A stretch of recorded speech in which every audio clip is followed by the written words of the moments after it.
Gagaga, or as I'll refer to them from here on out, Ga Cubed, is the most famous and played archetype of the four families.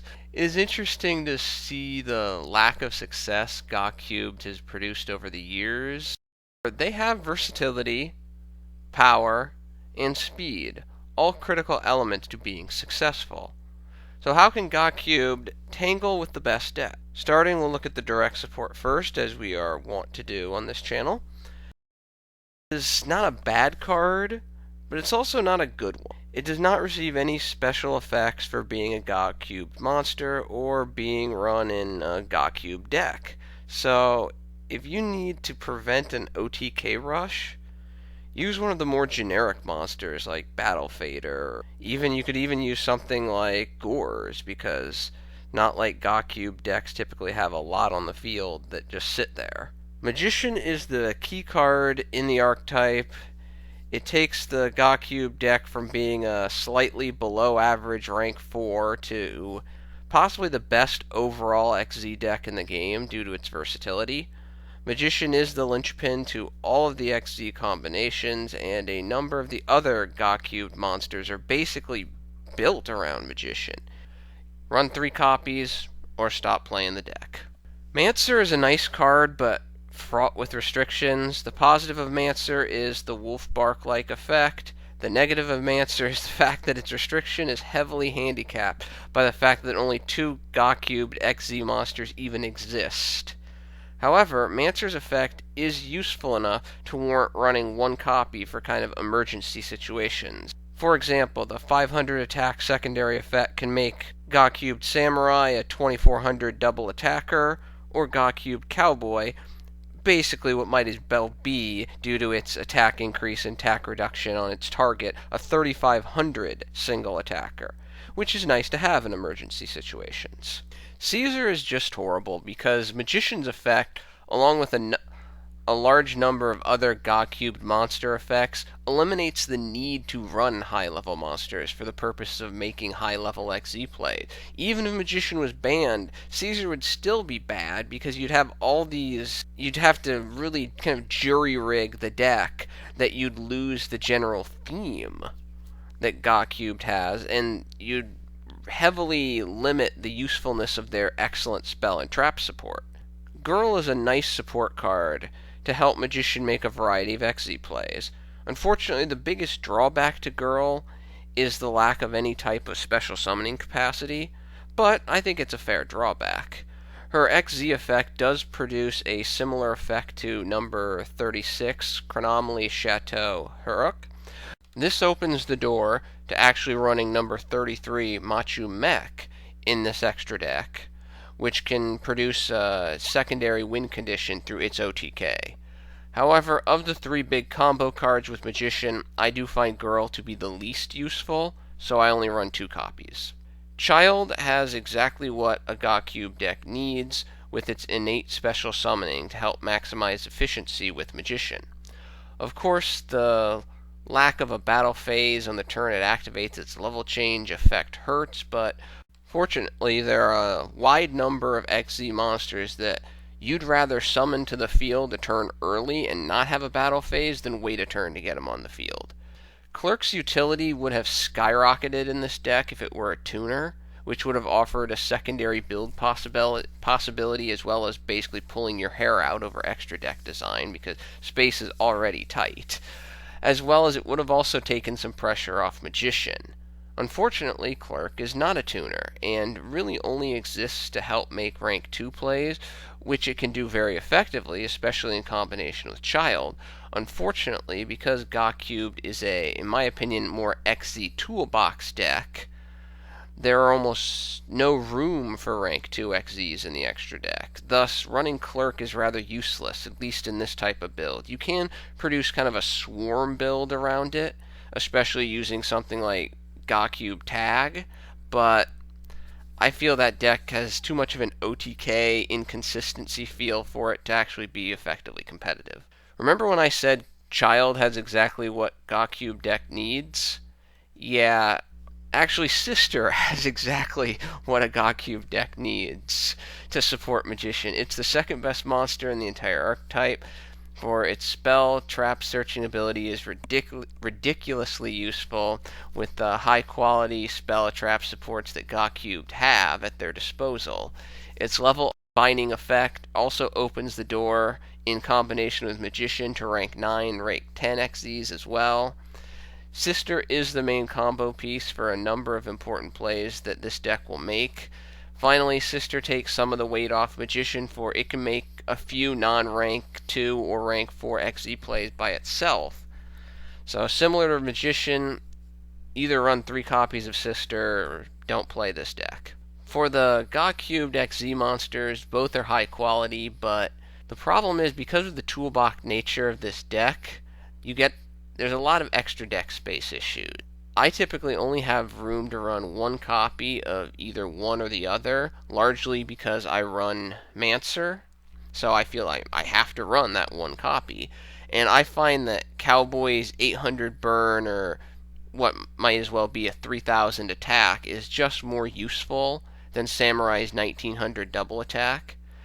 Cowboy having the potential to be that 3500 attack with Mancer's effect also kind of tips the scale over a 2400 double attacking Samurai. But I do run Samurai in my side deck just in case. Moving on to the direct spells and traps. In a sea of quality spells and traps, Gagaga Tag is not to my liking, for while there is some nasty potential in this card, as I've previously stated, I think the best type of deck build is a toolbox rather than a swarmer. Therefore, I think running this card takes away from the inherent strengths of Magician and Sister. You could try to run 1, but I don't know. My experience running 1 has just tended to be a dead card most of the time.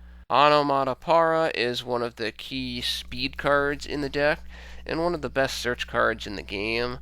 While you need to supplement the deck with some monsters from other parts of the 4 families, that is perfectly fine, because there are definitely some nice monsters that go well with this deck.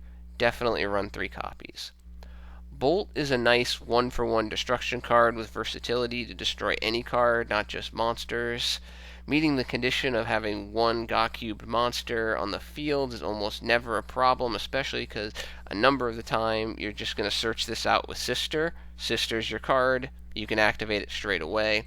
However, while this card is nice, I do run only 1 for deck space considerations, which I think is fine because, as I just mentioned, Sister's searching ability increases the probability significantly that you can get it into your hand when it will be actually useful. So it limits it as a bad draw potential. Academy Emergency Network should be run at 3. I've seen people run it at 2. I've seen people run it at 1. I don't understand it because it provides fantastic versatility and deck thinning.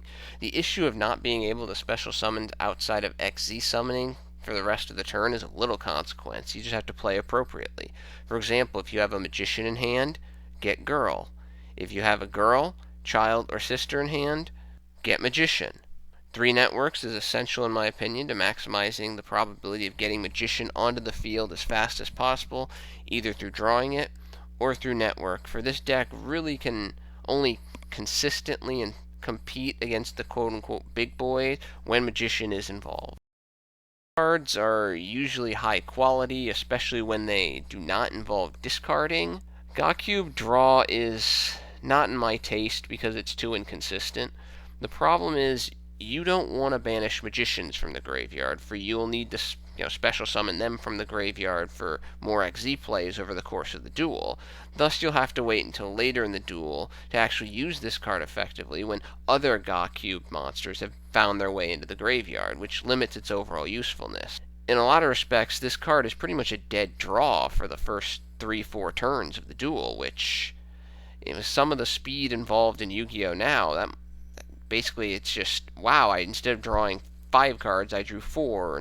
When I go second, instead of drawing 6 cards, I just drew 5.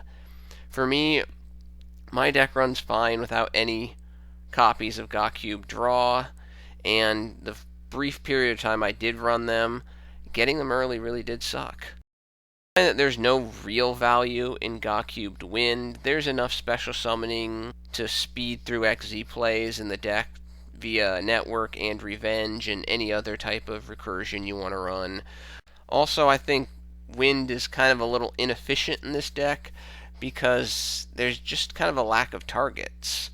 Overall, this card really is only going to be useful to summon it with Magician or Girl. You don't want to use it with Sister. You don't need to use it with Child. Realistically, it just gets effective enough to warrant running, in my opinion. Said destroyed, not destroyed by battle, then it would warrant consideration. But it doesn't, so it's not worth running, in my opinion. I think some Ga-Cubed cards almost fancy this deck as a swarming deck when it's tough to make it a consistently good swarming deck. You'll have your moments if you run a swarming Ga-Cube deck, but it's just not consistent enough to be competitive. Revenge is a must at 3. It's a fantastic card. 99% of the time, you will target Magician with this card, and that greatly enhances the versatility of Magician's effect. A common combo play with Ga-Cubed is normal summoning Sister, searching for Revenge, then special summoning Magician that went to the graveyard last turn, and going into whatever XZ play you want, with it having an additional 300 attack. Don't scoff at that additional 300 attack, because it's a pretty big deal when you summon something like Felgrand, because now Felgrand isn't a 2800, it's 3100 attack point monster, and it's much more difficult to get around. In my opinion, just say no to the 50th power to Onomatopaira and move on. It's just bad. Very, very bad. Ga-Cubed Rush is a nice card. The problem is a lack of deck space. A smaller problem is a deck strategy. For most of the time, the first XZ summoned will be Felgrand or Dora if possible, which can protect themselves, limiting the usefulness of this card early. In that vein, this card is somewhat similar to Ga-Cubed Draw. It's not that great early, but it can be good later. But early is important for Ga-Cubed. Shield is not useful in my experience because there are not a lot of high-quality Spellcaster XZ monsters, especially since this isn't a Prophecy deck. And using this card to protect a main deck Ga-Cubed monster almost comes off as somewhat silly in my mind. For breakthrough skills and Fiendish Chains will still be much more of a threat to Magician than Bottomlesses or Rings. If this card had an additional effect, like if the equipped monster is used in XZ summons, you can pay 600 life points to return this card to your hand from the graveyard, then it would definitely be worth consideration. I still think I wouldn't play it, but at least it wouldn't be, quasi-worthless, at least in my mind. I'll say what I typically say about Guard Go when I build any of the quote-unquote 4 family decks. It's not a bad card, but it's not one I like to run. For me, I feel there's too much of a chance for it to be a dead draw, and as I've stated before, no deck likes bad draws, but this is a deck that has less ability to accept dead draws than other decks. It's also kind of a home run card, and I don't like home run cards because they typically have consistency problems. Also, unless you destroy the appropriate monster with your own effect, it can be somewhat difficult to play this card effectively, so it might not even really be that good of a home run card. The question I have for players that run Ga-Cubed Guard is, why are there multiple Ga-Cubed monsters on the field at the same time? Play? The only real answer should be, well, I cannot special summon due to an opponent's card effect. And the odds of that actually happening is too far and few between, in my opinion, to warrant running this card, because otherwise it's just going to be kind of dead and worthless. That closes up the direct support, so moving on. Rounding out the non-Ga-Cubed monsters, I run 2 copies of Dododo Buster and 3 copies of Gogogo Giant, both because these cards are useful by themselves and to maximize the effectiveness of Onomatopaira. Both have some form of innate special summoning effect that significantly aid the facilitation of rank 4 plays, especially when Magician or Sister is not available to do something bigger. Since that wraps up the monsters, one might wonder where a Summoner Monk. The chief problem I have with Summoner Monk in this deck is that only Child can be special summoned, so even if you use it to summon Magician, the play potential is still rather limited to principally rank 4 monsters, and for my personal play style, I avoid using Magician in rank 4 plays unless absolutely necessary, because everything else in this deck, when Magician or Sister is not involved, should be focusing on making those rank 4 plays. Basically, Magician is supposed to make anything but a rank 4 play, unless the situation specifically demands a rank 4 play. For the spells, I run my 3 general staples, 1 Raigeki, 1 Book of Moon, 1 Soul Charge. I run 3 copies of Mystical Space Typhoon for obvious reasons, especially for getting rid of Vanity's Emptiness. For if this deck can't special summon, you might as well just scoop. Also, with the flood of Solemn Notice on the horizon, Mystic Space Typhoon really will be necessary. Finally, I run 2 copies of Forbidden Lance to further my spell and trap protection, for a Fiendish Chain on a Magician can become incredibly annoying. One might wonder about the absence of Allure of Darkness in this deck. I don't run Allure of Darkness because overall I see that there are only about 6 targets: the 2 girls, the 3 childs, and the 1 Mancer. I'm not going to banish a Magician or Sister. No, I want my Magician and Sister either in my hand or in my graveyard. And the Dododo and the Gogogo monsters are Earth, so they can't be used. Therefore, there exists the very real possibility that Allure of Darkness will just sit in my hand as another dead card. Finally, for the traps, I run 4 of the general staples in 1 Torrential, 1 Bottomless, 1 Solemn Warning, and 1 Compulse. Again, I do prefer Compulse to Ring of Destruction in most situations. And finally, I do run the 1 copy of the quasi-staple Vanity's Emptiness, because a lot of the XZs can protect themselves and avoid sending things to the graveyard, so you get more utility out of Vanities. In my opinion, the hardest thing about making a Ga-Cube deck might actually be making the extra deck, because due to Magician and Sister, you've got 90-something% of all XZ monsters available. And you got to figure out, what do you prefer, what do you like, what do you think is going to be the most useful. It's definitely one of those decks that it's hard to decide which cards to run and what cards to sadly leave out, and sometimes it's tough to fill the extra deck. You're at 11, you're like, oh, I guess I'll throw these in. With this deck, it's tough to say, oh, I'm at 23, oh, that means I have to still cut 8? Oh, goody. Well, here's what my extra deck looks like. So, starting off, I run 1 Phantom Fortress Enterblathnir. It's pretty much just a supercharged version of Ouroboros. It's not really run in many decks because it can be very difficult to get 2 level 9 monsters on the field, but, well, that's not a big problem for this deck. I run 3 copies of Divine Dragon Knight Felgrand, because Felgrand is, as they say, Felgrand. Now, if number 81 Super Dreadnought ever came out, then I'd replace one of the Felgrands with a Dora, but that's not present at the moment. I run 1 number 74 Master of Blades. For Pendulum decks, it might be better to side in a Mecha Phantom Beast Draco Sack, but for non-Pendulum decks, I think Master of Blade typically works better.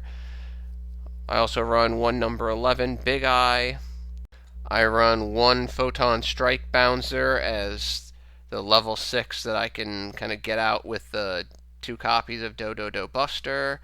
I run 1 Norito, the Moral Leader, spellcaster specific, that he's got a very nice effect.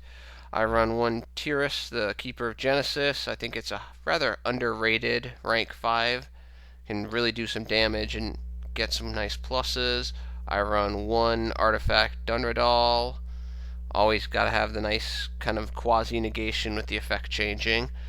I run 1 number 33 Chronomaly Machu Mech. It's the card you use in combination with Gagaga Girl in the context that your opponent has a special summon monster on the field.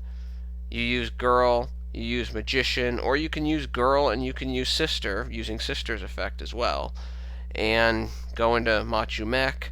Machu Mech uses its effect, bang bang, get big damage if not the OTK.